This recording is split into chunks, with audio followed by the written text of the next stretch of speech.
చేసుకోబోతున్నాము. ఇప్పటి నుంచి మనం ఏంటంటే ఇక డైరెక్ట్‌గా మన లాంగ్వేజ్‌లోకి వెళ్తాము. లాంగ్వేజ్‌కి జస్ట్ ఒక 5 మినిట్స్ ఒక చిన్న విషయం ఉంటుంది. దాని గురించి మాట్లాడుకున్న తర్వాత డైరెక్ట్‌గా వెళ్దాం.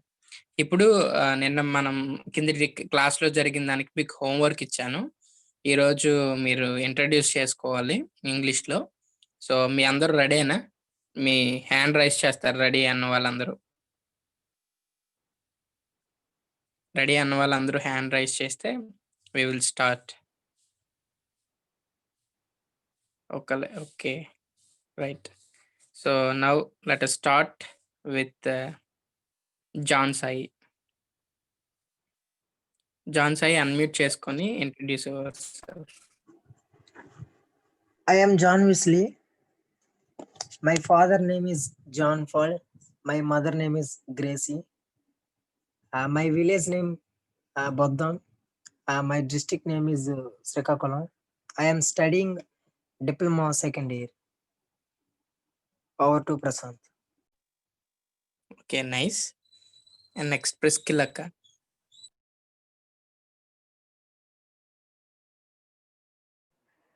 Hi, I'm Priscilla. I'm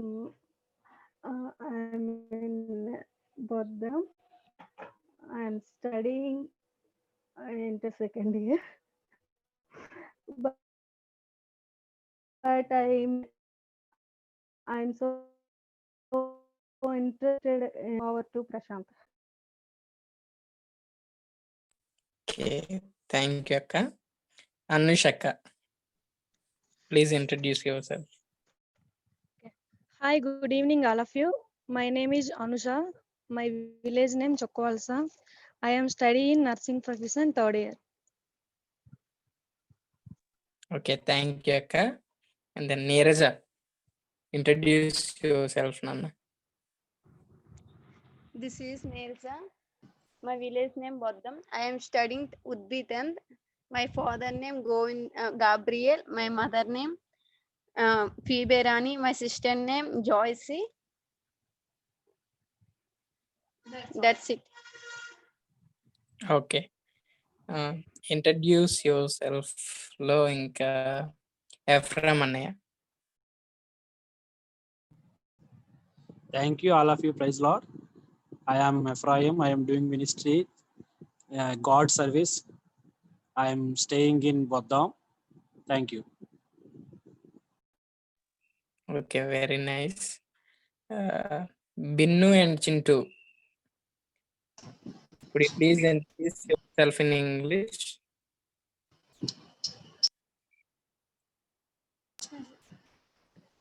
My name is Denny Krupakant. I'm studying 9th class. I am staying in G. Sigadam. Thank you. Chintu. Good afternoon, one and all. My name is A. Shalom Jaikant. I am staying in G. Sigadam. My brother name is A. Denny Kropakant. My father name is A. David Rasu. His occupation is as a pastor. My mother name is A. Mamata. She is doing as a housewife. Thank you for an hour. Okay. Right. So, నేను ఎందుకు ఈరోజు ఇలా చేయించానంటే first మనలో చాలా మందికి English నేర్చుకోవాలి, English మాట్లాడాలి అనే ముందు మనకి ఇంగ్లీష్ మాట్లాడాలి లేదా ఇంగ్లీష్‌లో మనం ఎలా అయినా ట్రై చేయాలి ఇంగ్లీష్ నేర్చుకోవాలి అనేటప్పుడు మనలో చాలా మందికి భయం అనేది ఉంటుంది. నేను మాట్లాడితే అవతల వాళ్ళు ఏమనుకుంటారో, నేను తప్పుగా మాట్లాడతానేమో, నాకు అసలు ఏం రాదు కదా అనే కొన్ని నెగెటివ్ థాట్స్ మనలో ఉంటాయి. ఇవి ఉండటం వల్ల అవతల వాళ్ళు ఎంత బాగా చెబుతున్నా, ఎంత మంచి మెటీరియల్ మనకు వస్తూ ఉన్నా మనం ఏం చేయలేకపోతుంటామంటే కాన్సంట్రేషన్ చేయలేకపోతాం. ఒకవేళ అర్థమైన దాన్ని మళ్ళా మనం ప్రెజెంటేషన్‌లోనికి తీసుకురావడానికి కష్టమవుతుంది. మనం మాట్లాడడానికి కష్టమవుతుంది. రీజన్ ఏంటనంటే ఫియర్. సో, దీనికి మీరు ఏం చేయాలంటే మీ ఇంట్లో అద్దం ఉంటుంది కదా! డైలీ 1 ఆర్ 2 మినిట్స్ అద్దం దగ్గరికెళ్ళి introduce your self in English. ఇంగ్లీష్‌లో మిమ్మల్ని మీరు ఇంట్రొడ్యూస్ చేసుకోవడానికి ట్రై చేయండి. అయితే ఈరోజు ఇంట్రొడ్యూస్ చేసుకోవడానికి కొన్ని రూల్స్ చెప్పి మనం డైరెక్ట్‌గా ఇంగ్లీష్ లాంగ్వేజ్‌లోకి వెళ్దాం. రూల్స్ ఏంటంటే ఫస్ట్ మీరు ఎప్పుడైనా ఎవరినైనా ఎవరి దగ్గరైనా మిమ్మల్ని మీరు ఇంట్రడ్యూస్ చేసుకునేటప్పుడు 2 విధాలు ఉంటాయన్నమాట.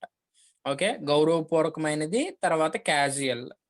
ఓకే. అఫీషియల్ అండ్ క్యాజుయల్ 2 ఉంటాయన్నమాట. సో, అఫీషియల్ అంటే ఏంటనంటే మిమ్మల్ని ఎవరైనా పెద్దవాళ్ళు, టీచర్స్ గానీ, ఏదైనా ఇంటర్వ్యూస్‌లో గానీ, మీ గురించి చెప్పండి అని అడిగేటప్పుడు వేరే విధంగా చెప్పాలి. అదే ఒక ఫ్రెండ్‌కి మనల్ని మనం ఇంట్రడ్యూస్ చేసుకుంటున్నాం అనుకోండి, క్యాజువల్ పర్సన్‌కి మనం ఇంట్రడ్యూస్ చేసుకుంటున్నాం అనుకోండి, అప్పుడు వేరే విధంగా చేసుకోవాలి. ఫస్ట్ మనం చూద్దాం. అఫీషియల్‌గా మనం ఎప్పుడైనా ఎవరితోనైనా ఇంట్రడ్యూస్ చేసుకోవాలనుకుంటే, ఫస్ట్ మనం ఏం చేయాలంటే వాళ్ళని విష్ చేయాలన్నమాట. Good evening sir, good morning sir, good morning ma'am, very good morning ma'am. ఇలా మనం ఏం చేయాలంటే ఫస్ట్ వాళ్ళని విష్ చేయాలి మనం. అలా విష్ చేసిన తర్వాత మీ పేరు చెప్పాలి. ఓకే. ఐ యామ్ అని అనొచ్చు, లేదా మై నేమ్ ఈజ్ అని అనొచ్చు. అంతేగాని దిస్ ఈజ్ అని అనకూడదు. దిస్ ఈజ్ అనేది మనం ఉపయోగించకూడదు. ఇందాకలా నీరజ చెల్లి చెప్తున్నప్పుడు దిస్ ఈజ్ అన్నారు. అది మనము యూజ్ చేయకూడదనమాట. దిస్ ఈజ్ అనేది ఎప్పుడు యూజ్ చేస్తామంటే ఫోన్ కాల్స్ అనుకోండి. అవతల పర్సన్ ఎవరో తెలియనప్పుడు నార్మల్ ఫోన్ కాల్స్‌లో దిస్ ఈజ్ అని అనొచ్చు. But on face front of ఉన్నప్పుడు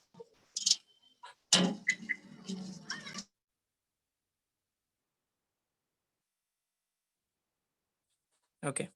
సో, మనము ఇన్ ఫ్రంట్ ఆఫ్ ఉన్నప్పుడు మనం ఎలా అంటే మనం అఫీషియల్‌గా మనం ఏం చేసుకోవాలంటే ఇంట్రడ్యూస్ చేసుకోవాల్సిన అవసరం అయితే ఉంటుంది. అప్పుడు అప్పుడు మనం ఏమని చెప్పాలని చెప్పాను. గుడ్ మార్నింగ్ సార్ ఇవి మనం ఉపయోగించాలి. తర్వాత దిస్ ఈజ్ అనే దాన్ని మనము అవాయిడ్ చేయాలి. అది ఎలా అయినా. ఫోన్ కాల్స్‌లో మాట్లాడుకునేటప్పుడు మాత్రమే అవతల వాళ్ళు హలో అన్నప్పుడు దిస్ ఈజ్ అని మన పేరుని మనం ఇంట్రడ్యూస్ చేసుకోవచ్చు. అంతవరకు మనము దీన్ని యూజ్ చేయకూడదు. ఓకే. దిస్ ఈజ్ అన్నదాన్ని యూజ్ చేయకూడదు. ఫస్ట్ మన నేమ్ చెప్పేసిన తర్వాత మనం ఎక్కడి నుంచి వస్తున్నాం అన్నది, ఏ విలేజ్‌లో I I am staying in అని అనొచ్చు. మై విలేజ్ నేమ్ ఈజ్ అని అనొచ్చు. Okay. Either ways you can say. అది అయిపోయిన తర్వాత మన పేరెంట్స్ యొక్క డీటెయిల్స్ చెప్పాలి.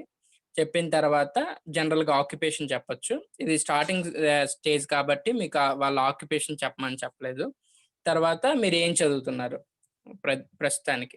మనం ఇంకా ఫర్దర్‌గా ఎళ్తున్నప్పుడు ప్రతిరోజు కొంత డోసేజ్ పెరుగుతదనమాట.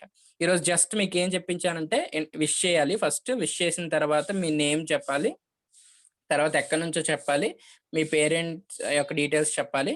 తర్వాత మీరేం చదువుతున్నారో చెప్పాలి. Thank you. ఓకే.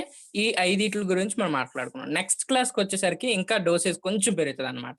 ఓకే. అవి నేను ఎలాగా ఏంటన్నది ఫర్దర్ క్లాసెస్‌లో నేను మీకు చెప్తాను. ఓకే. రైట్.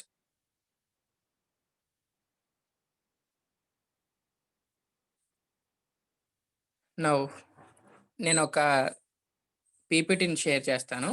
సో, ఇక్కడ జాగ్రత్తగా చూడండి.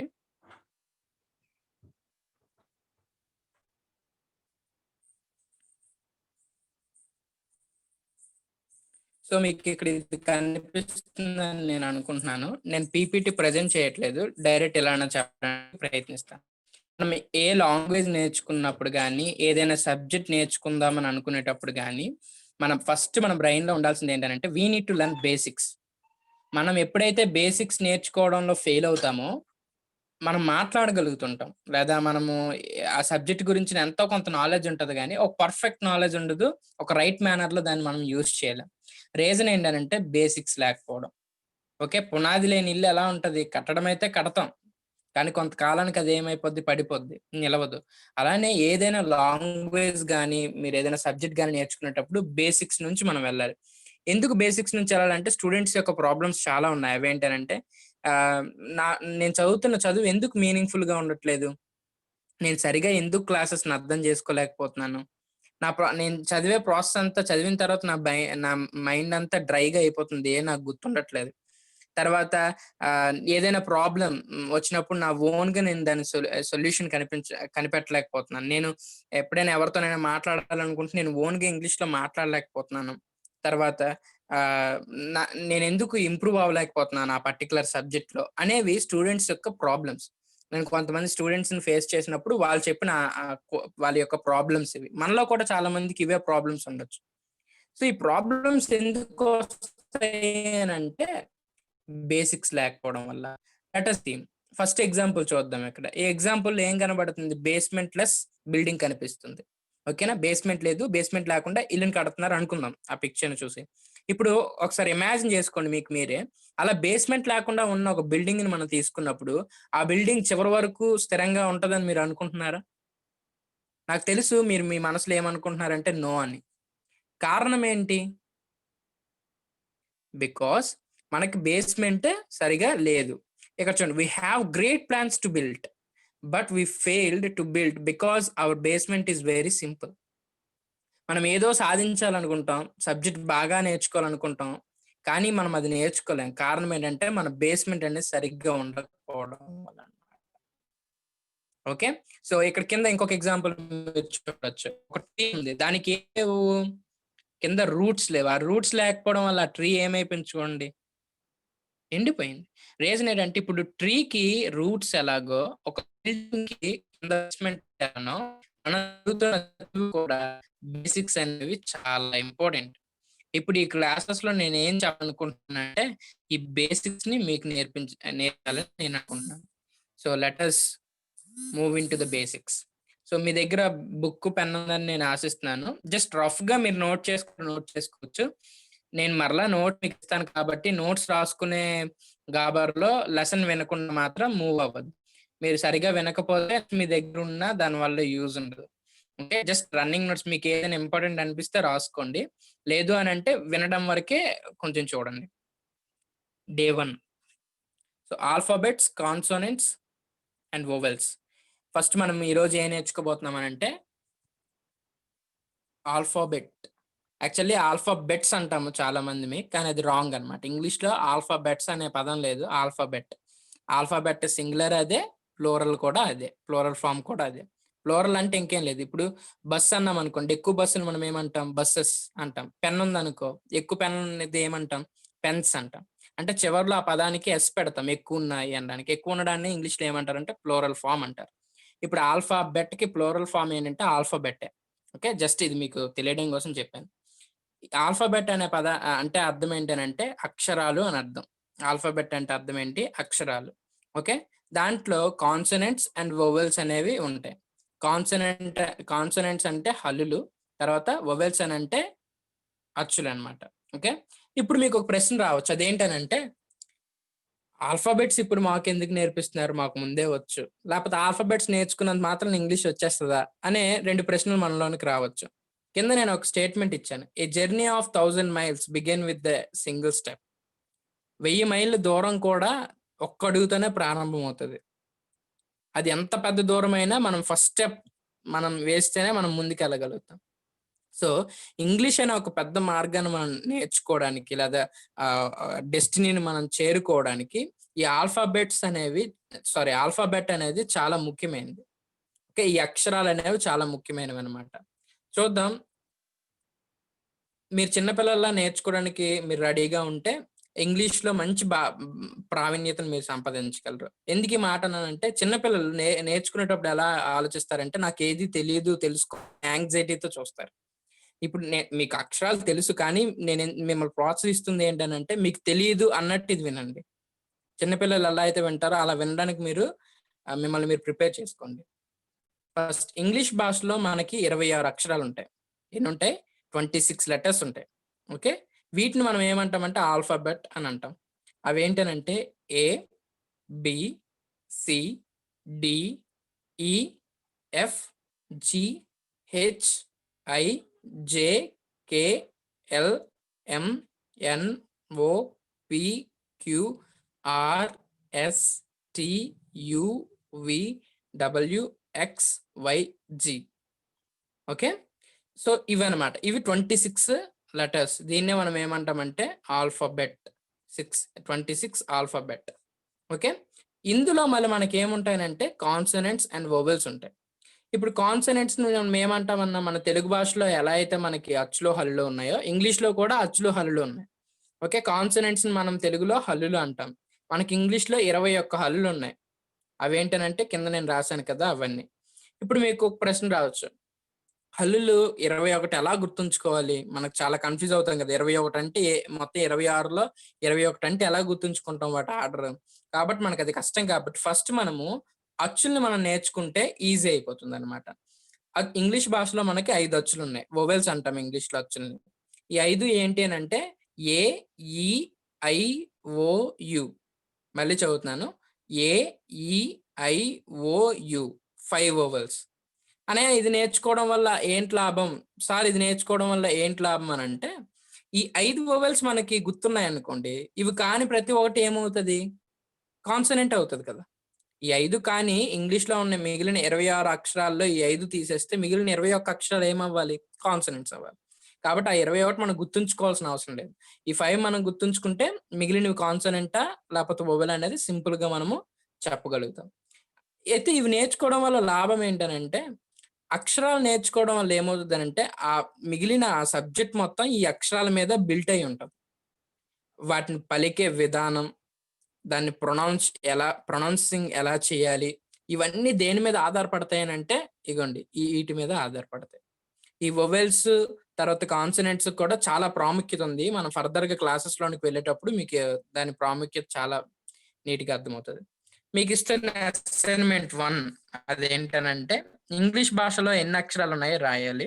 అవి ఏంటో కూడా రాయాలి. ఓకే. రెండోది, ఇంగ్లీష్ భాషలో ఎన్ని హల్లులు ఉన్నాయి. ఓకే. హల్లులు అంటే వొవెల్స్, సారీ హల్లులు అంటే కాన్సనెంట్స్. ఓకే. ఎన్ని ఉన్నాయి అవి ఏంటి అనేది రాయాలి. తర్వాత ఇంగ్లీష్ భాషలో ఎన్ని అచ్చులు ఉన్నాయి. అచ్చులు మనం ఏమంటామంటే వొవెల్స్ అంటాం. ఓకే. అవి ఏంటి కూడా మీరు రాయాలి. అండ్ 4th వన్, ఇది మీకు ట్రిక్కీ క్వశ్చన్. ఇప్పుడు నేను చెప్పింది దీంట్లో ఉండదు, కానీ మీ అంతలు మీరే ఫైండ్ అవుట్ చేయాలి, కష్టపడాలన్నమాట వీటి విషయంలో. AEIOU ఏమంటాం? వీటిని వొవెల్స్ అంటాం. 5 కదా వొవెల్స్. ఈ వొవెల్స్ లేకుండా ఇంగ్లీష్ లో 3 పదాలను ఏదైనా మీరు రాయండి.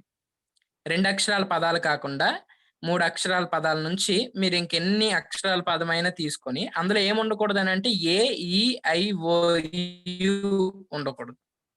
ఓకే. ఫస్ట్ ట్రై చేయండి. అప్పటికి దొరకకపోతే you can Google it or మీరు ఇంకెవరికైనా అడగచ్చు. సో అర్థమైంది కదా. ఆల్ఫాబెట్ ఎన్ని ఉన్నాయి మనకి 26 ఉన్నాయి ఇంగ్లీష్ లో. ఈ 26 మళ్ళీ 2 విధాలుగా డివైడ్ అయ్యాయి. ఒకటి కాన్సనెంట్స్, రెండు సెకండ్ వన్ ఏంటి వొవెల్స్. వొవెల్స్ మనకు 5. అవేంటి? AEIOU. మిగిలినవన్నీ కాన్సనెంట్కి వస్తాయి. ఓకే. ఇది బేసిక్ అండర్స్టాండింగ్. మనకి ఇది ఉంటే సరిపోతుంది. ఇదే మీరు యూట్యూబ్ లో కూడా మీరు చూడొచ్చు. ఇన్స్టాస్ క్రియేషన్స్ అని యూట్యూబ్ ఛానల్ ఉంటుంది. నోట్స్ కావాలంటే ఒక బ్లాగ్ ఉంది, ఆ బ్లాగ్ లో కూడా మీరు నోట్స్ ని చూడొచ్చు. రైట్. ఇది డే 1 క్లాస్. ఎందుకు డౌట్స్ ఉంటే ఇప్పుడు అడగచ్చు, తర్వాత మనం నెక్స్ట్ దానికి వెళ్ళొచ్చు. ఇప్పుడు నేను చెప్పిన ఈ పీపీటీలో లేదా ఈ లెసన్ 1 లో మీకు ఏమైనా డౌట్స్ ఉన్నాయా? Please unmute your self and లేని వాళ్ళు జస్ట్ రైజ్ హ్యాండ్. లేని వాళ్ళు మీ హ్యాండ్ ని రైజ్ చేస్తే నాకు అర్థమవుతుంది, నేను ఫర్దర్ గా ముందుకు వెళ్తాను. ప్రశాంత్, చెప్పు జాన్ సాయి. కాన్స్టెంట్స్ అంటే వొవెల్స్ కాకుండా ఇంకొక 21 ఉన్నాయి కదా, అవే కదా? కాన్సోనెంట్స్ అంటారు వాటిని. కాన్సోనెంట్స్. ఓకే. 21. ఈ వొవెల్స్ అయిన 5 AEIOU కాకుండా మిగిలి ఉన్న అక్షరాలన్నీ మొత్తం మనకి 26 కదా. 26లో వొవెల్స్ అన్ని 5. 26లో 5 తీసేస్తే 21. ఆ మిగిలిన 21ని మనం ఏమంటామనంటే కాన్సనెంట్స్ లెటర్స్ అంటాం. తెలుగులో హల్లులు, వొవెల్స్ ని అచ్చులు. అంతే. Okay. Is there any doubt? ఇందాక నువ్వు చెప్పిన 4 పాయింట్స్ మాకు అసైన్మెంట్ అవి. అవును, లాస్ట్ లో ఇచ్చింది అసైన్మెంట్, మీరు సబ్మిట్ చేయాలి. అది సాటర్డే గ్రూప్ లో పెట్టేస్తే నేను చెక్ చేసి అవునా కాదని చెప్తాను. సరే సార్. ఇంకే డౌట్స్ లేవంటే నెక్స్ట్ లెసన్ మనం వెళ్దాం.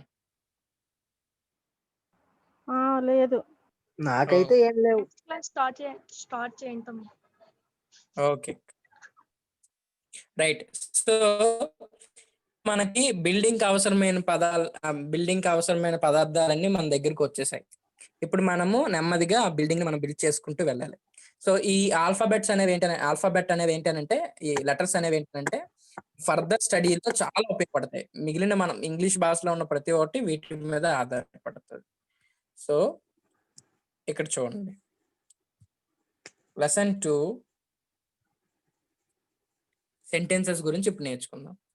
ఏ భాషలోనైనా ప్రజలు మాట్లాడేది ఏ రూపంలో ఉంటుందంటే వాక్య రూపంలో ఉంటుంది. ఫర్ సపోజ్ తెలుగు తీసుకొని మీరు బాగున్నారా అని అడిగాను, అదేంటది? ఒక వాక్యం. ఇంగ్లీష్లో తీసుకుందాం, హౌ ఆర్ యూ, మీరు ఎలా ఉన్నారు, అదేంటది? అదొక సెంటెన్స్. అంటే మనం మాట్లాడేటప్పుడు ఎక్కువగా మన భాష అనేది ఏ రూపంలో ఉంటుంది? సెంటెన్సెస్ రూపంలో ఉంటుంది. కాబట్టి మనకు సెంటెన్స్ అనేది అర్థం కాకుండా ఇంగ్లీష్ నేర్చుకోవడం కష్టం. ఇప్పుడు ఏం చెప్తానంటే, అసలు ఈ సెంటెన్సెస్ ఫామ్ అవ్వడానికి ఆల్ఫాబెట్ ఎందుకు అవసరం, తర్వాత ఇంగ్లీష్ కమ్యూనికేషన్ లో మెయిన్ పార్ట్ ఏంటి అన్న దాని గురించి మాట్లాడుకొని, ఈ సెంటెన్సెస్ లో ఎలాంటి టైప్స్ ఆఫ్ సెంటెన్సెస్ ఉన్నాయి, ఎన్ని రకాలు ఉన్నాయి అనేది మనం చూడబోతున్నాం. ఫస్ట్ యాక్చువల్లీ నేను ముందు పార్ట్ లోనే ఈ ఆల్ఫాబెట్స్ యూజెస్ చెప్పాను కాబట్టి ఈ లెసన్ లో మీకు చెప్పట్లేదు. What is a sentence? అసలు సెంటెన్స్ అంటే ఏంటో చూద్దాం. Sentence is a group of words that forms complete sense or a complete meaning. Sentence అంటే తెలుగులో వాక్యం అంటాం.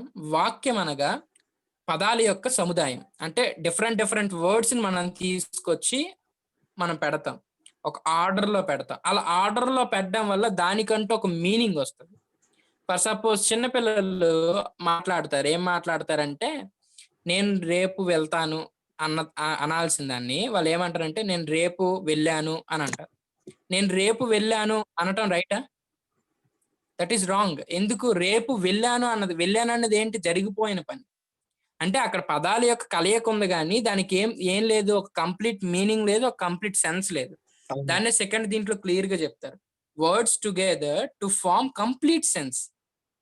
పదాలు కలిసి ఏం చేస్తాయి? ఒక కంప్లీట్ మీనింగ్ ని ఇస్తాయి, కంప్లీట్ సెన్స్ ని ఇస్తాయి. అప్పుడే దాన్ని మనం ఏమనగలం అంటే సెంటెన్స్ అనగలం. సెంటెన్స్ అంటే సింపుల్ గా ఏంటి, పదాలు చాలా ఉంటాయి మనకి. ఇప్పుడు తెలుగులో మనకి పదాలు చాలా ఉన్నాయి కదా, అలానే ఇంగ్లీష్ లో కూడా మనకి వర్డ్స్ అనేవి చాలా ఉంటాయి. ఈ వర్డ్స్ అన్ని ఏం చేస్తామంటే మనం కలుపుతాం, ఒక ఆర్డర్ లో పెడతాం. అలా పెట్టడం వల్ల దానికి ఏమొస్తుందంటే ఒక మీనింగ్ వస్తుంది. ఏమొస్తుంది? ఒక మీనింగ్. అలా మీనింగ్ వచ్చిన దాన్ని మాత్రమే మనము సెంటెన్స్ అంటాం. ఫర్ ఎగ్జాంపుల్ 1 ఏంటంటే, Prashant is good boy. Prashant is a good boy. ఇక్కడ మీరు జాగ్రత్త చూస్తే ప్రశాంత్ అనేది ఒక పదం, ఈజ్ అనేది ఒక పదం, ఏ అనేది ఒక పదం, గుడ్ అనేది ఒక పదం, అండ్ బాయ్ అనేది వేరే పదం. ఇప్పుడు మొత్తం ఎన్ని పదాలు? 5 వేరు పదాలు ఇక్కడ ఉన్నాయి. సెంటెన్స్, ఇది ఒక సెంటెన్స్. ఎందుకు సెంటెన్స్ అయ్యింది? ఈ 5 పదాలు వేరు పదాలను మనం ఏం చేసాము? కలిపాం, వాటిని ఒక ఆర్డర్ లో పెట్టాం. అలా ఆర్డర్ లో పెట్టడం వల్ల దానికంటూ ఒక మీనింగ్ వచ్చింది. అదేంటది? ప్రశాంత్ అనే వ్యక్తి ఒక మంచి బాలుడు ప్రశాంత్ ఒక మంచి బాలుడు అనే మీనింగ్ దీనికి వచ్చింది. అదే దాన్ని నేను ఒకవేళ is Prashant a good boy, లేకపోతే good is a Prashant boy అంటే వాటికి ఏమైనా మీనింగ్ కనిపిస్తుందా మనకి? అవే పదాలు, కానీ మీనింగ్ మనకు రావట్లేదు. కారణం ఏంటి? దానికంటే ఒక ఆర్డర్ లేదు. కాబట్టి సెంటెన్స్ అనాలి అని అంటే అవి పదాల యొక్క కలయిక అయితే సరిపోదు, ఆ పదాల యొక్క కలయిక అవ్వాలి, కానీ దానికి ఏం రావాలి? ఒక కంప్లీట్ సెన్స్ రావాలి, ఒక కంప్లీట్ మీనింగ్ రావాలి. అప్పుడే దాన్ని మనం ఏమంటాం అని అంటే సెంటెన్స్ అంటాం. ఇంకొక ఎగ్జాంపుల్ చూద్దాం. ప్రస్తుతానికి we are watching a YouTube video. ఒకవేళ మనం యూట్యూబ్ వీడియో చూస్తూ ఉంటే మనం దాన్ని ఎలా చెప్తాం? We are watching a YouTube video. మనం ఇప్పుడు ఒక యూట్యూబ్ వీడియోని చూస్తూ ఉన్నాం. ఇవి కూడా పదాల యొక్క కలయిక. ఇక్కడ ఎన్ని ఉన్నాయి? 3 and 3 6 ఉన్నాయి. 6 డిఫరెంట్ వర్డ్స్ ని మనం ఏం చేసాము? ఒక దగ్గర కలిపాము. కలపగా అది ఒక ఆర్డర్ లో పెట్టడం బట్టి మనకి ఏమొచ్చింది? ఒక మీనింగ్ వచ్చింది. మొత్తానికి ఒక మీనింగ్ వచ్చింది. అదేంటి? మనం ఇప్పుడు ఒక యూట్యూబ్ వీడియోని చూస్తూ ఉన్నాము అని ఒక మీనింగ్ఫుల్ సెంటెన్స్ వచ్చింది అనమాట. అందుకే మనం దాన్ని సెంటెన్స్ అంటాం. తర్వాత we are listening to English classes. ఇప్పుడు మనం ఏం చేస్తున్నాం? ఇంగ్లీష్ క్లాసెస్ వింటూ ఉన్నాం. ఆ పదాలు వేరు కానీ వాటిని ఒక ఆర్డర్ లో పెట్టడం వల్ల మనకు మీనింగ్ వచ్చింది. ఓకే, లైక్ దట్ అన్నమాట. సో ఇప్పుడు సెంటెన్సెస్ లో మనకు చాలా రకాలు ఉన్నాయి. అవేంటనంటే చూద్దాం కైండ్స్ ఆఫ్ సెంటెన్సెస్ లో. In English we are having 4 kinds of sentences. మనకి ఇంగ్లీష్ లో 4 రకాలైన సెంటెన్సెస్ అనేవి ఉన్నాయి. అవేంటనంటే అసర్టివ్ ఆర్ డిక్లరేటివ్ సెంటెన్స్. మొదటిది ఏంటి? Assertive or declarative sentence. ఇవంతా ఎందుకు ప్రశాంత్ అని మీరు అడగచ్చు. ఇవన్నీ ఎందుకు సార్ అని మీరు అడగచ్చు. రీజన్ ఏంటంటే ఇవి మనకి తెలిస్తే ఒక సెంటెన్స్ ని చూడగానే ఇలాంటి సెంటెన్స్ అన్నది మనకు అవుతుంది. అలా అర్థం అయినప్పుడు దాన్ని ఎలా అర్థం చేసుకోవాలి, తర్వాత క్వశ్చన్ ఎలా లేకపోతే దాన్ని ఎలా మోడిఫై చేయాలి అనేది మనకి ఫర్దర్ గా మనకు అర్థమవుతాయి. ఇప్పుడు ఎవరైనా మనకు ఒక భాష తెలియని వాళ్ళు వాళ్ళ భాషలో ఏదైనా మాట్లాడుతుంటే వాళ్ళు తిడుతున్నారా, మెచ్చుకుంటున్నారా, లేదా మనల్ని అవహేళన చేస్తున్నారా, ఏం చేస్తున్నారా అనేది మనకి ఎలా తెలుస్తుంది? ఆ భాషను గురించిన ఆ పదాలని, తర్వాత వాళ్ళు వాడిన సెంటెన్స్ ఏ రూపంలో ఉందనే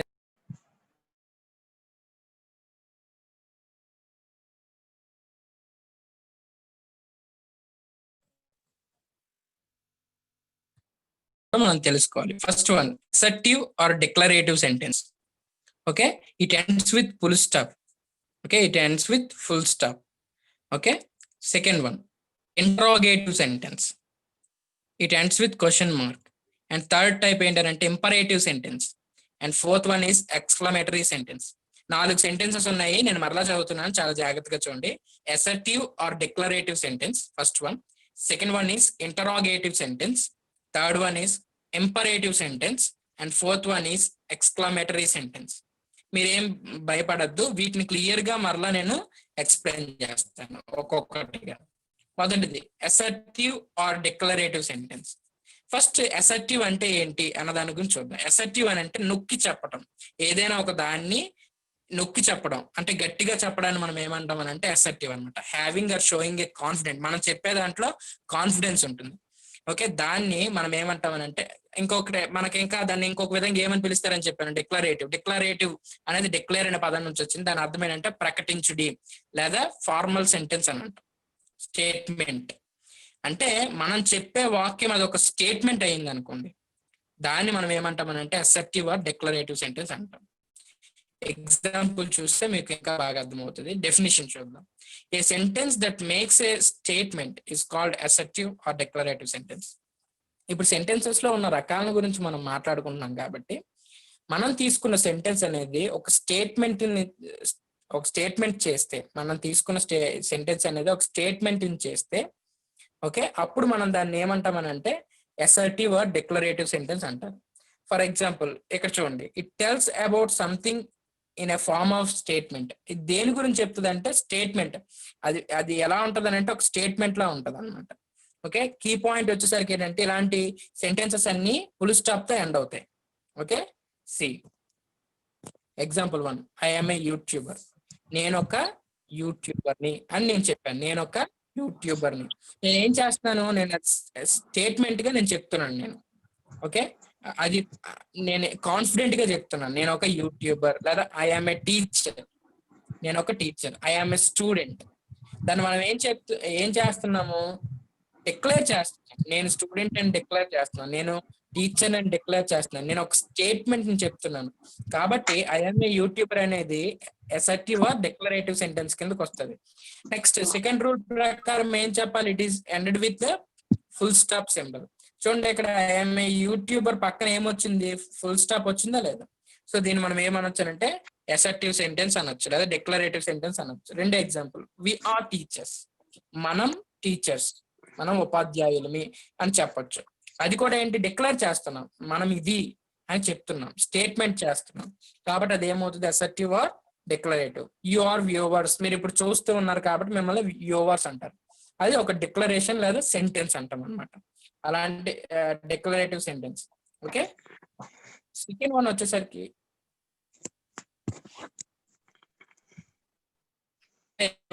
అన్మ్యూట్ అయ్యారు, ఒకసారి చూడండి. అప్పుడు ఏంటి, సెకండ్ వన్ ఈస్ అనే ఎవరో అన్మ్యూట్ అయ్యారనే సౌండ్ వస్తుంది అంటే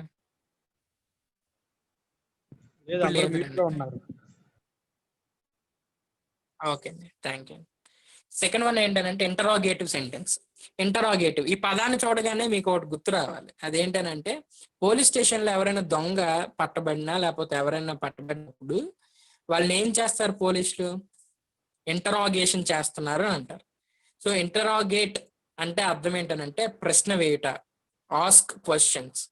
అంటే మనం తీసుకున్న సెంటెన్స్ అనేది ఒక ప్రశ్న అయ్యింది అనుకోండి, అది ఏ టైప్ ఆఫ్ సెంటెన్స్ అని అంటాం, మనం దాన్ని ఇంటరాగేటివ్ సెంటెన్స్ అంటాం. అర్థమైంది కదా మీకు? ఇంతకు ముందుది అసర్టివ్ లేదా డిక్లరేటివ్ సెంటెన్స్ అని ఎప్పుడు అంటాం, మనం చెప్పే ఆ వాక్యం అనేది ఒక స్టేట్మెంట్ అవ్వాలి. ఏదైనా ఒక దాన్ని డిక్లేర్ చేయాలి, తర్వాత అది ఎండ్ విత్ ఏమవ్వాలి, ఫుల్ స్టాప్ తో ఎండ్ అవ్వాలి. దాన్ని మనం ఏమన్నాము, డిక్లరేటివ్ సెంటెన్స్ అన్నాం. ఓకే, ఇప్పుడు సెకండ్ సెంటెన్స్ వచ్చేసరికి ఇంటరాగేటివ్ సెంటెన్స్. ఇంటరాగేటివ్ అని అంటే ఇంటరాగేట్ అనే పదం నుంచి వచ్చింది, అంటే ప్రశ్న వేయటం, దేన్నైనా మనము క్వశ్చన్ చేయటం.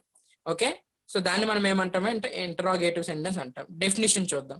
ఏ sentence which ask a question is called a interrogative sentence. ఏదైనా ఒక సెంటెన్స్ ప్రశ్న అడుగుతుంది అనుకోండి, అది ప్రశ్న రూపంలో ఉందనుకోండి, దాన్ని మనం ఏమంటాము, ఇంటరాగేటివ్ సెంటెన్స్ అంటాం. Okay, it ask something in a form of a question. ఇది ఎప్పుడు ఎలా ఉంటుంది అంటే క్వశ్చన్ అడుగుతున్నట్టు ఉంటుంది అనమాట. తర్వాత కీ పాయింట్స్, మనం గుర్తుంచుకోవాల్సిన కీ పాయింట్స్ ఏంటంటే it ends with a question mark. ఈ సెంటెన్సెస్ అన్ని మనకి ఎలా ఉంటాయనంటే ఎండ్స్ విత్ క్వశ్చన్ మార్క్, చివరిలో ఏముంటుంది, క్వశ్చన్ మార్క్ అనేది ఉంటుంది అనమాట. ప్రశ్నార్థకం అంటాం కదా, అది ఉంటుంది. It contains W and H words like what, where, when, why, how.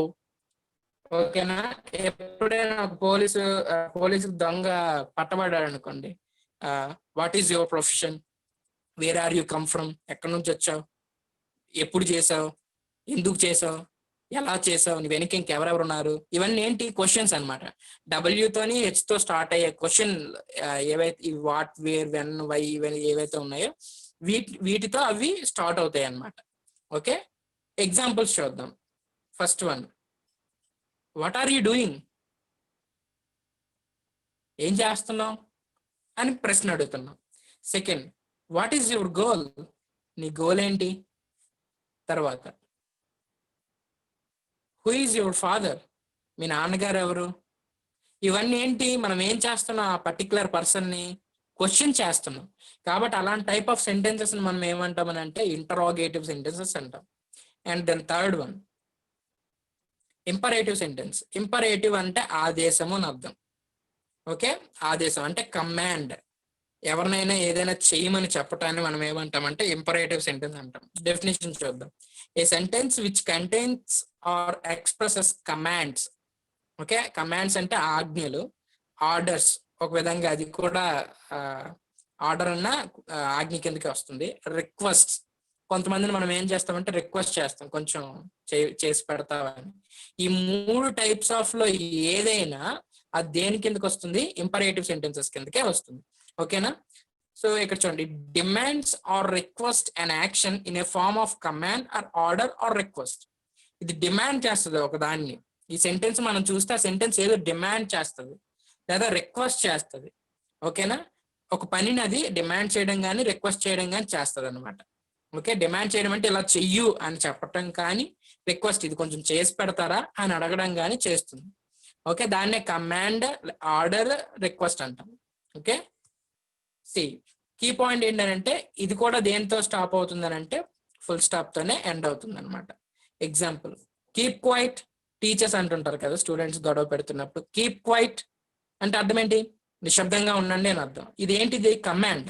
Students కి టీచర్ ఏం చేస్తున్నారు, కమాండ్ చేస్తున్నారు, ఆర్డర్ చేస్తున్నారు. మీరందరూ కాంగ్ ఉండండి అని చెప్పడానికి ఇంగ్లీష్ లో కీప్ క్వైట్ అని అంటాం.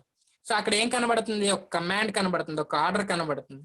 తర్వాత డోంట్ టాక్, పిల్లలు మాట్లాడుతున్నప్పుడు ఎందుకు అలా మాట్లాడుతున్నారు, మాట్లాడొద్దు అని అనడానికి ఇంగ్లీష్ లో డోంట్ టాక్ అని అంటాం. అంటే పిల్లలకి టీచర్ ఏం చేస్తున్నారు, కమాండ్ చేస్తున్నారు, ఆర్డర్ చేస్తున్నారు. తర్వాత please help me in this work, నాకు కొంచెం సహాయం చేస్తావా ఈ పనిలో అని మనం ఏం చేస్తున్నాం, అవతల వాళ్ళు రిక్వెస్ట్ చేస్తున్నాం. అంటే ఒక వ్యక్తిని మనం కమాండ్ చేసినా, ఆజ్ఞ వేసినా, లేకపోతే వాళ్ళ దగ్గర నుంచి ఒక హెల్ప్ ని మనం అడుగుతున్నా, అది ఏ సెంటెన్స్ కిందకి వస్తుంది, ఇంపరేటివ్ సెంటెన్స్ కిందకి వస్తుంది. Are you got the point. తర్వాత fourth one, exclamatory sentence. Exclamatory sentence గురించి ఇప్పుడు చూద్దాం. ఎక్స్క్లమేటరీ అని అంటే అర్థం ఏంటంటే ఆశ్చర్యకరమైనది అని అర్థం. Expressing surprise, strong emotions are pain. ఎప్పుడైనా మనం ఆశ్చర్యపోయినప్పుడు అబ్బా అంటుంటాం చూసారా, అంటే సర్ప్రైజ్ అయ్యాం, మనం ఆశ్చర్యపోయాం. స్ట్రాంగ్ ఎమోషన్, మనం ఏదైనా బాగా బాధపడుతున్నప్పుడు ఆ బాధ నుంచి ఏంట్రా ఇలా అయ్యింది అని అంటుంటాం. ఆ సౌండ్ చూసారా, అదేంటది, మన యొక్క ఎమోషన్ ని తెలియజేస్తుంది. పెయిన్, కొన్నిసార్లు బాధ తెలియజేసే పదాలను కూడా మనం దేని కింద తీసుకోవచ్చు, ఎక్స్క్లమేటరీ సెంటెన్స్ కింద తీసుకోవచ్చు. చూద్దాం డెఫినిషన్. ఏ సెంటెన్స్ ఎక్స్ప్రెసెస్ స్ట్రాంగ్ ఫీలింగ్స్ బలమైన ఫీలింగ్స్, మనము భావనలు, మన మనసులో ఉండే భావనలు తెలియజేసేది కానీ ఎమోషన్స్ సేమ్. అండ్ అలాంటి వీటిని మనం ఏమంటాము, ఎక్స్క్లమేటరీ సెంటెన్స్ అని అంటాం అనమాట.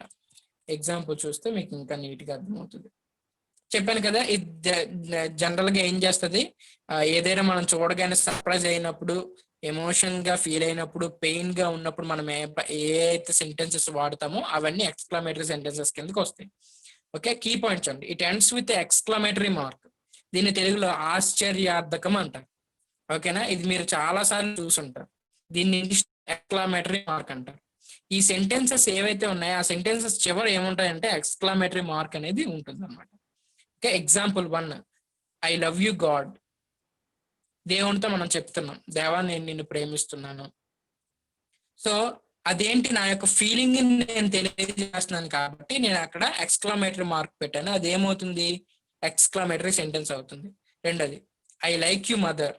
నేను నిన్ను ఇష్టపడుతున్నానమ్మా, నేను ప్రేమిస్తున్నానమ్మా. అమ్మకి మన లవ్ని మనం ఎక్స్ప్రెస్ చేసేటప్పుడు, మన ఫీలింగ్ ఎక్స్క్లమేటరీ సెంటెన్స్ అంటాం. How beautiful it is.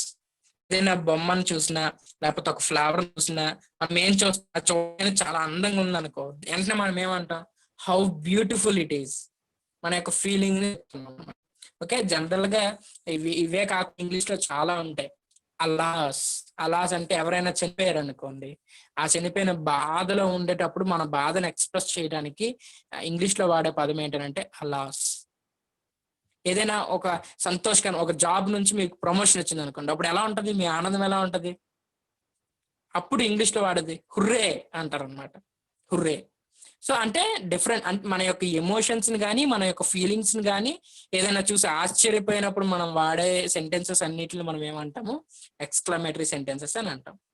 Okay, see over view. ఒక పాయింట్ చూద్దాం. ఫస్ట్ ది అసర్టివ్ సెంటెన్స్ లేదా డిక్లరేటివ్ సెంటెన్స్ అంటాము. ఇది ఒక స్టేట్మెంట్ ని తయారు చేస్తుంది, దేని డిక్లేర్ చేస్తుంది. చివరిలో ఏముంటుంది, ఫుల్ స్టాప్ ఉంటుంది. ఫుల్ ఇది ఒక ప్రశ్న అడుగుతుంది, క్వశ్చన్ మార్క్, చివరి ప్రశ్నార్థకం ముగుస్తుంది. తర్వాత మూడోది ఇంపరేటివ్ సెంటెన్స్. ఇంపరేటివ్ సెంటెన్స్ ఏంటంటే కమాండ్ కానీ రిక్వెస్ట్ కానీ చేస్తారు. అయితే ఇది చెయ్యని కమాండ్ చేస్తారు, లేదు అని అంటే కొంచెం చేస్తావా రిక్వెస్ట్ చేస్తారు. ఈ రెండు టైప్ లో ఏది వచ్చినా అది ఇంపరేటివ్ అవుతుంది. చివరిలో దేంతో ఎండ్ అవుతుంది, ఫుల్ స్టాప్ తో ఎండ్ అవుతుంది. And last one is exclamatory sentence. ఇదేంటంటే స్ట్రాంగ్ ఫీలింగ్స్ ని ఎక్స్ప్రెస్ చేస్తుంది. And it is ends with exclamatory mark. ఆశ్చర్యార్థకంతో అది ముగిస్తుంది. Okay, this is the type sentence and types of sentences. Assignment 2 ఏంటంటే please check the description that I provided in below. Actually నేను ఇది YouTube మార్చలేదు, ఇది మీకు ఒక అసైన్మెంట్ నేను మరలా గ్రూప్ లో పంపిస్తాను సెంటెన్సెస్ గురించి. అది చేసి నాకు మరలా గ్రూప్ లో సెండ్ చేయండి. ఏం లేదు, నేను కొన్ని సెంటెన్సెస్ ఇస్తాను, ఆ సెంటెన్సెస్ చూసి ఆ సెంటెన్సెస్ అనేవి ఇప్పుడు చెప్పిన ఈ 4 సెంటెన్సెస్ లో దేంట్లోకి వస్తుంది అన్నది మీరు చెప్పాలి. క్వశ్చన్స్ ఉంటే ఇప్పుడు మీరు అడగచ్చు. ఇప్పుడు చెప్పిన సెకండ్ లెసన్ లో మీకు ఏమైనా క్వశ్చన్స్ ఆర్ డౌట్స్ ఉంటే మీరు అడగచ్చు. Anyone please? ఏం లేవంటే మనం నెక్స్ట్ క్లాస్కి వెళ్ళచ్చు. అనియా చెప్పండి తమ్ముడు. ఇప్పుడు డిక్లరేటివ్ ఇంకా ఈ రెండిటికి ఫుల్ స్టాప్ కదా లాస్ట్ లో వస్తుంది. మరి ఈ రెండిటికి ఇది ఇంపరేటివ్, ఇది అంటే డిక్లరేటివ్ అని చెప్పడానికి ఇంకొక అంటే తెలియడానికి ఇంకొక మార్గం ఏమైనా ఉందా? Okay, nice question.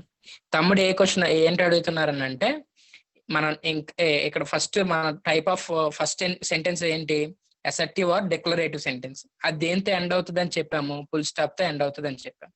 And third thing కూడా మనం దేంతో ఎండ్ అవుతుంది అని చెప్పాము, ఫుల్ స్టాప్ తోనే ఎండ్ అవుతుంది అని చెప్పాము.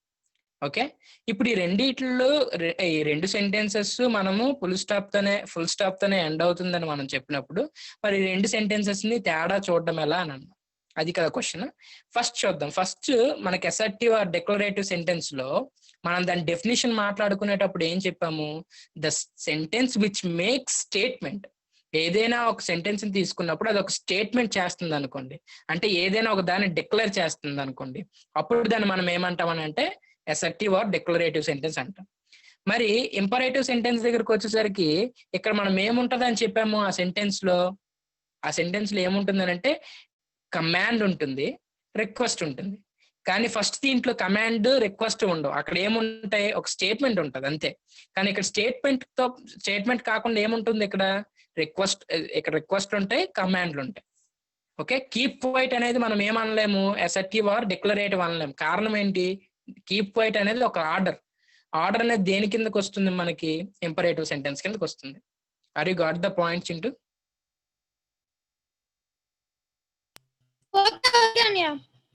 మెయిన్ డిఫరెన్స్ ఏం లేదు, డిక్లరేటివ్ లో స్టేట్మెంట్స్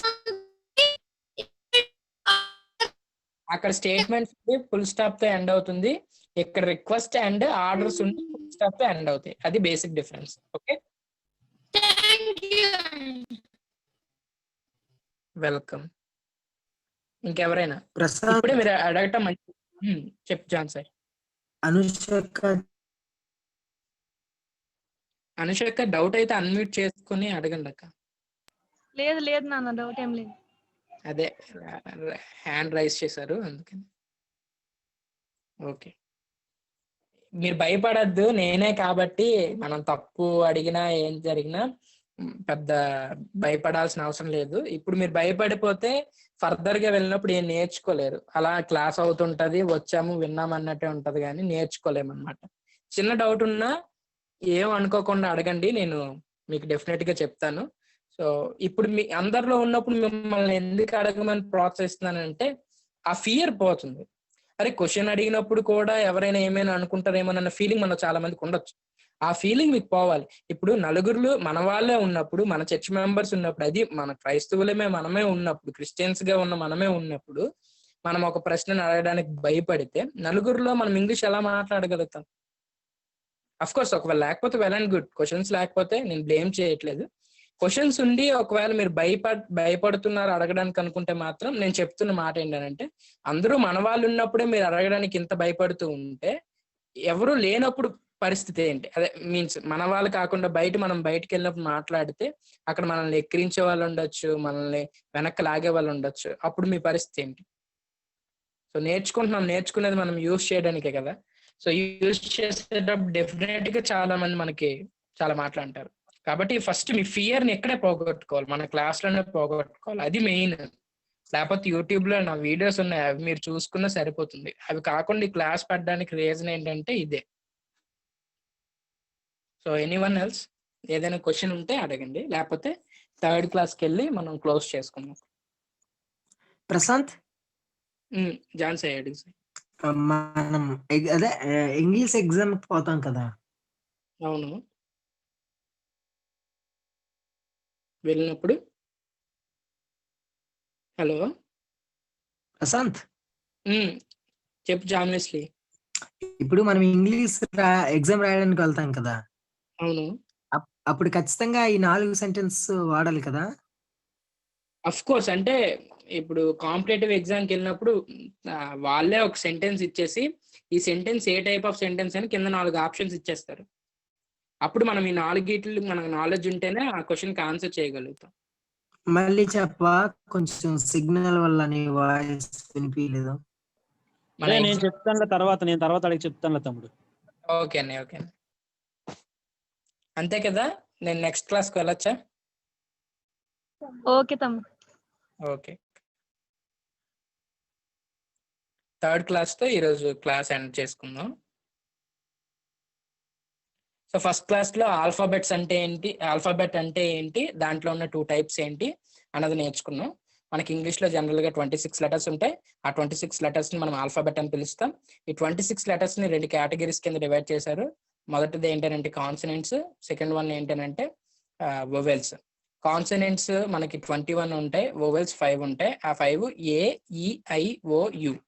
ఓకే, తర్వాత ఏదైనా భాష మనం నేర్చుకునేటప్పుడు భాషలో ఉండేదంతా సెంటెన్సెస్ కాబట్టి సెంటెన్స్ అంటే ఏంటో నేర్చుకోవాలి, ఆ సెంటెన్సెస్ ఎన్ని రకాలు ఉన్నాయనేది నేర్చుకోవాలి. సెంటెన్స్ అంటే ఏంటంటే పదాల యొక్క కలయిక. ఆ కలయిక ఏమి ఇవ్వాలి, ఒక కంప్లీట్ అర్థాన్ని ఇవ్వాలి. ఓకే, సంపూర్ణమైన అర్థాన్ని ఇవ్వాలి. అప్పుడే మనం దాన్ని సెంటెన్స్ అంటాం. ఈ సెంటెన్సెస్ రకాలు ఉన్నాయి. మొదటిది డిక్లరేటివ్ సెంటెన్స్, అంటే ఒక స్టేట్మెంట్ చేస్తుంది ఎండ్ విత్ ఫుల్ స్టాప్. తర్వాత రెండోది ఏంటి, ఇంటరాగేటివ్ సెంటెన్స్, క్వశ్చన్ మార్క్ తో ఎండ్ అవుతుంది, ఇది ప్రశ్నను అడుగుతుంది. జనరల్ గా WH క్వశ్చన్స్ మార్క్స్ తో ఉన్న ఆ పదాలతో అది స్టార్ట్ అవుతూ ఉంటుంది. తర్వాత ఇంపరేటివ్ సెంటెన్స్, ఇక్కడ ఆర్డర్స్ తర్వాత రిక్వెస్ట్ ఉంటాయి and with full stop. And final one ఏంటంటే ఎక్స్క్లమేటరీ సెంటెన్స్, ఇది మన యొక్క ఫీలింగ్స్ ని కానీ ఎమోషన్స్ ని కానీ చూపిస్తుంది. It's generally ends with an exclamatory mark. Right, now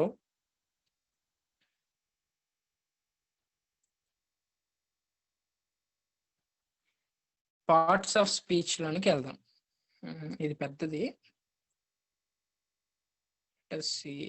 ఇది కాదు.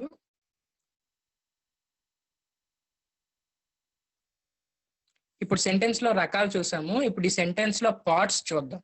ఓకే, ఇప్పుడు నేను చెప్పిన ఈ 3 క్లాసెస్ మీకు బాగా అవగాహనలోనికి వస్తే ఒక సెంటెన్స్ ని చూడగానే దాన్ని మీరు చదవగలుగుతుంటారు, దాన్ని కొద్దిగా అర్థం కూడా చేసుకోగలుగుతారు. నెక్స్ట్ ఇది ఏ టైప్ ఆఫ్ సెంటెన్స్ అనేది మీ మైండ్ లోకి వచ్చేస్తుంది.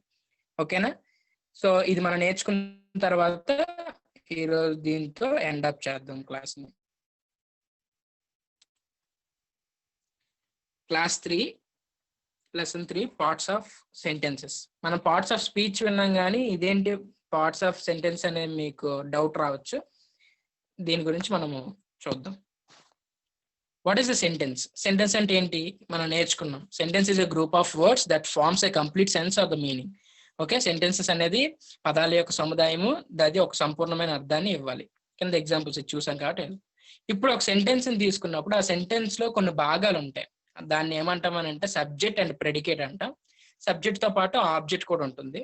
ఈ ప్రెడికేట్ అర్థం అవ్వాలంటే మీకు ఈ ఆబ్జెక్ట్ కూడా అర్థం అవ్వాలి, కాబట్టి ఈ మూడిట్ల గురించి వివరిస్తాను, జాగ్రత్తగా వినండి. సబ్జెక్ట్ అంటే ఏంటంటే కర్త, అంటే ఆ పనిని చేసే, ఏదైనా ఒక పని ఉంది ఆ పనిని చేసే అతన్ని మనం ఏమంటామనంటే కర్త అంటాం. ఇంగ్లీష్ లో అతన్నే సబ్జెక్ట్ అంటాం. Okay, doer of the action, ఆ పర్టికులర్ యాక్షన్ ఎవరు చేస్తున్నారో వాళ్ళని మనం సబ్జెక్ట్ అంటాము. అది చేయగా దాని వల్ల వచ్చిన రిజల్ట్ ఎవరైతే పొందుతున్నారో వాళ్ళని మనం ఏమంటామనంటే ఆబ్జెక్ట్ అంటాం. ఫర్ ఎగ్జాంపుల్, నేను ఇప్పుడు బాల్ తీసుకొని ఆ బాల్ నేను ఏం చేశాను, గోడకి కొట్టాను అనుకున్నాను. ఓకే, ఇప్పుడు ఏమవుతుంది, నేను ఏమవుతానంటే ఆ పనిని, బాల్ విసరటం అనే పనిని ఎవరు చేశారు, ప్రశాంత్ అనబట్టి నేను చేశాను, కాబట్టి నేను సబ్జెక్ట్ అవుతాను. ఇప్పుడు నేను బాల్ విసరగా ఎవరికి తగిలింది, వాళ్ళకి తగిలింది, కాబట్టి వాళ్ళు అక్కడ ఏమవుతుంది, అక్కడ నేను చేసిన పని వలన వచ్చిన రియాక్షన్ ఎవరు తీసుకున్నారు, ఆ గోడ తీసుకుంది, కాబట్టి ఆ గోడ మనం ఏమంటామంటే ఆబ్జెక్ట్ అంటాం. తెలుగులో దాన్ని కర్మ అంటాం. ఓకే, అక్కడ పక్కనే రాసిన చూడండి, డూయర్ ఆఫ్ ది యాక్షన్, అక్కడ ఆఫ్ పెట్టుకోండి. డూయర్ ఆఫ్ ది యాక్షన్, క్రియను చేసేవాడు. ఓకేనా, రిసీవర్ ఆఫ్ ది యాక్షన్, ఆ పని చేయగా వచ్చిన రిజల్ట్ ని తీసుకున్న వాళ్ళని ఆబ్జెక్ట్ అంటాం. ఓకే, ఎగ్జాంపుల్ చూస్తే మీకు నీట్ గా అర్థమవుతుంది. Radha is singing songs, Radha పాటలు పాడుతూ ఉంది. ఇక్కడ పాట అనేది ఏంటి, వెర్బ్, ఒక పని. పాడటం అనేది ఏంటి, వెర్బ్. ఓకేనా, అంటే ఒక క్రియ. ఆమె పాట పాడుతుందంటే ఆమె ఒక పని చేస్తుంది. ఏ పని అని అంటే పాట పాడటం అనే ఒక పని. ఆ పని ఎవరు చేస్తున్నారు, రాధ అనే ఒక అమ్మాయి చేస్తుంది, కాబట్టి పనిని చేసే వాళ్ళని ఏమంటారు, సబ్జెక్ట్ అంటారు. అందుకే రాధ కింద నేను సబ్జెక్ట్ అని రాశాను. ఓకే, తర్వాత ఏం పాడుతుంది, ఆమె పాటలు పాడుతుంది. పాట అనేది ఏమవుతుంది, ఆబ్జెక్ట్ అవుతుంది. పాడటం అనేది వెర్బ్ అయితే దేన్ని పాడుతుంది, పాటను పాడుతుంది, కాబట్టి పాట అనేది ఆబ్జెక్ట్ అవుతుంది. ఓకే, ఇప్పుడు ప్రెడికేట్ అంటే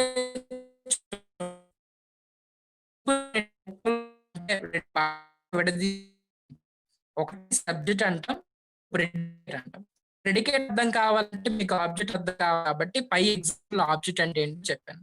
ఇప్పుడు ప్రెడికేట్ అంటే ఏంటో చూద్దాం. Remaining part of sentence something about the subject is called predicate. Subject కాకుండా ఆ సెంటెన్స్ లో ఉన్న మిగిలినది అంతటిని మనం ఏమంటామన్నా, కింద చూడండి అదే example, Radha is singing songs. Radha అనేది సబ్జెక్ట్, ఎందుకు, పాటలు పాడిన వ్యక్తి ఎవరు, రాధ, కాబట్టి సబ్జెక్ట్ తీసుకున్నాం. అది కాకుండా ఇంకా సెంటెన్స్ లో ఉన్న మిగిలిన పార్ట్ అంతటిని మనం ఏమంటాము, ప్రెడికేట్ అంటాం. ఓకే, ఇది మెయిన్ థింగ్ అన్నమాట. ఇప్పుడు సెంటెన్సెస్ లో రకాలు ఉన్నాయి, అవేంటో చూద్దాం. First phrase. ఫ్రేజ్ అంటే a group of words which gives meaning, full meaning is called phrase. పదాల యొక్క కలయికే అది కూడా. ఫ్రేజ్ అనేది ఏంటి? పదాల యొక్క కలయికే. అది ఒక అర్థాన్ని ఇస్తుంది కానీ సంపూర్ణమైన అర్థాన్ని ఇవ్వదు. మరలా చెప్తున్నాను, పదాల యొక్క కలయికే, దానికి ఒక అర్థం ఉంటుంది కానీ ఒక కంప్లీట్ సెన్స్ ఉండదు. ఓకే, కంప్లీట్ మీనింగ్ ఉండదు. అంటుంటాం కదా, పూర్తిగా చెప్పండి మీరు ఏం చెప్పాలనుకున్నారు అంటే వాళ్ళు ఏం చేస్తారు, సగం వరకు చెప్పి ఆపేస్తారు. దానికి అర్థం ఉంటుంది, దానికి సంపూర్ణమైన అర్థం ఉంటుంది. కాబట్టి మనం ఏమంటాము, పూర్తిగా చెప్పండి అని అంటాం. ఓకేనా? ఎగ్జాంపుల్ చూడండి. ఇన్ ద ఈస్ట్ లో, తూర్పులో అని అంటాం, తూర్పు వైపు. ఆన్ ద టేబుల్ మీద. తర్వాత ఇన్ ద వెస్ట్ లో అని అంటాం. ఓకే, ఈస్ట్ లో, వెస్ట్ లో, తర్వాత టేబుల్ పైన, మూడిట్లకి అర్థం ఉంది కానీ కంప్లీట్ అర్థం ఉందా? ఏంటి ఈస్ట్ లో అంటే అక్కడ ఆ సెంటెన్స్ లో మీనింగ్ లేదు. తర్వాత టేబుల్ మీద అని ప్రశ్న అంటే వాటికంటూ ఒక అర్థం ఉంది. ఏం టేబుల్ మీద, తూర్పులో, ఓకేనా, పడమటలో అని ఒక మీనింగ్ అయితే ఉంది కానీ కంప్లీట్ మీనింగ్ లేదు. అదే దాన్ని ఇలా చూడండి. For suppose cat SAT on the table. Cat SAT on the table అంటే టేబుల్ మీద పిల్లి కూర్చుంది అని అన్నాను అనుకోండి. అప్పుడు ఒక సెంటెన్స్, కంప్లీట్ సెంటెన్స్ మనకు వచ్చింది, కంప్లీట్ మీనింగ్ వచ్చింది మనకి. బల్ల మీద పిల్లి కూర్చుని ఉంది, అది కంప్లీట్ మీనింగ్ వచ్చింది. అలా కంప్లీట్ మీనింగ్ రాదనమాట ఫ్రేజ్ కి. ఫ్రేజ్ అంటే ఏంటి? It is a group of words, పదాల యొక్క కలయికే, దానికంటూ ఒక అర్థం ఉంటుంది కానీ కంప్లీట్ మీనింగ్ ఉండదు, సంపూర్ణమైన అర్థం అయితే ఉండదు. క్లాజ్. సెకండ్ థింగ్ ఏంటంటే క్లాజ్ ఇస్ సెంటెన్స్ ప్రెడికేట్. దీనికి సబ్జెక్ట్ ప్రెడికేటివ్ ఉంటుంది. లాగా సెంటెన్స్ దగ్గర అయితే సబ్జెక్ట్ ప్రెడికేట్ ఇక్కడ అలా. వీటికి డిఫరెన్స్ ఏంటి బ్రదర్ అని అంటే, దీంట్లో క్లాజ్ వచ్చేసరికి మెయిన్ క్లాజ్, సబార్డినేట్ క్లాజ్ అనేవి రెండు ఉంటాయి. కన్ఫ్యూజ్ అవ్వద్దు. తమ్ముడు నీ వాయిస్ కొంచెం క్లియర్ లేదు. క్లియర్ గా వినిపించట్లేదు అన్నయ్య, కొంచెం బ్రేక్ అవుతుంది చూడు. ఇప్పుడు అందరికి పర్ఫెక్ట్ వినిపిస్తుందా? చెప్పండి ఎవరొకరు. లేదు మా వాయిస్ కట్ అవుతుంది. చెప్పండి, పర్లేదు. వెంటనే బ్రేక్ అయితే తనకు తెలియజేయండి, ఎందుకంటే రికార్డ్ అవుతుంది కదా, అందుకని.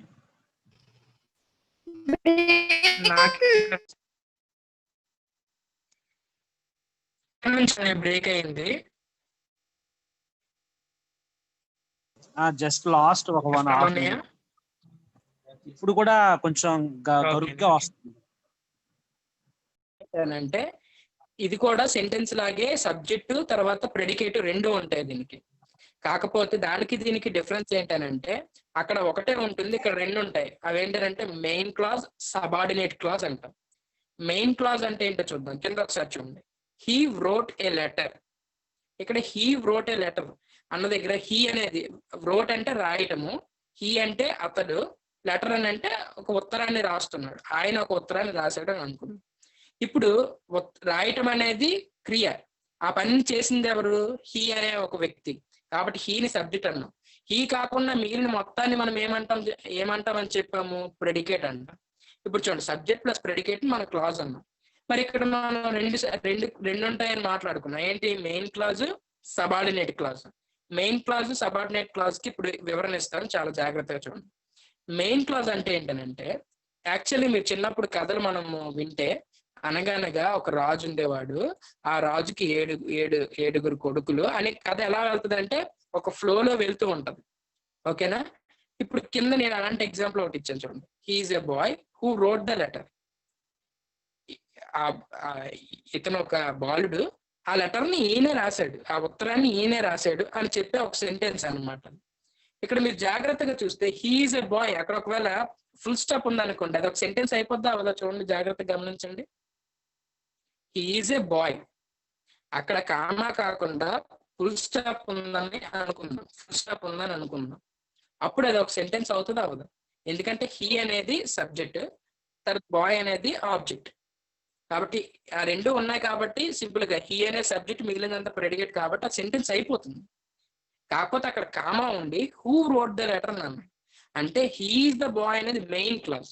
అంటే ఆ పర్టికులర్ ఒక వ్యక్తి గురించి మాట్లాడుతున్నాం కాబట్టి అది ఏమవుతుంది అంటే మెయిన్ క్లాజ్ అవుతుంది. అది కాకుండా అతని గురించే మాట్లాడుతున్నది మిగిలింది ఏమవుతుంది అని అంటే సబార్డినేట్ క్లాజ్ ఉంటుంది. సబార్డినేట్ క్లాజ్ లో కూడా సబ్జెక్ట్ ఉంటుంది, ప్రెడికేటివ్ ఉంటుంది. అక్కడ హూ అని ఉంది చూసారా, ఆ హూవే ఇక్కడ సబ్జెక్ట్ అన్నమాట. ఓకే, సో క్లాజ్ దీంతో మనకి 3 ఇప్పుడు ఏమైనా సందేహం అక్క కనిపి లేదు నాన్న, ఇంకా రాలేదు.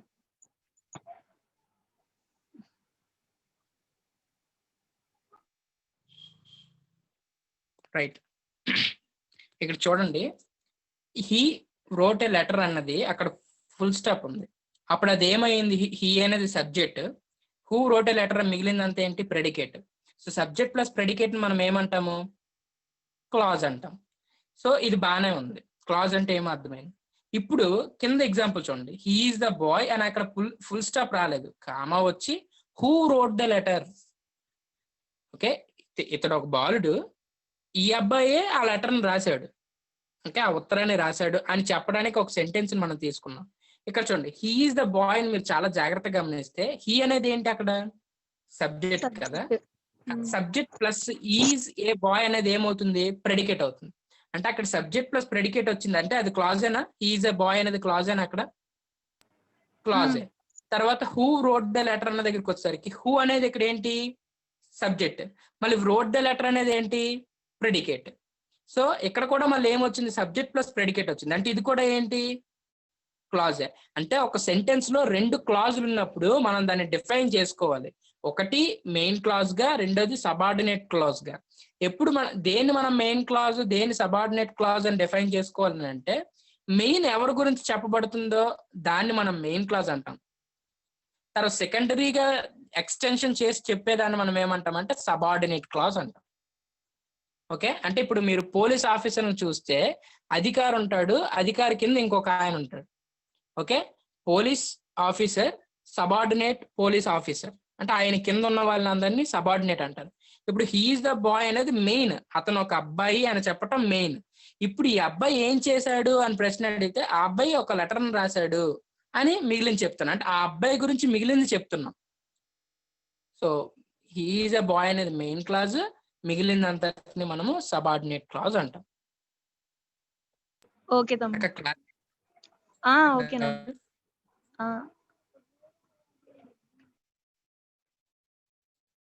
Yes.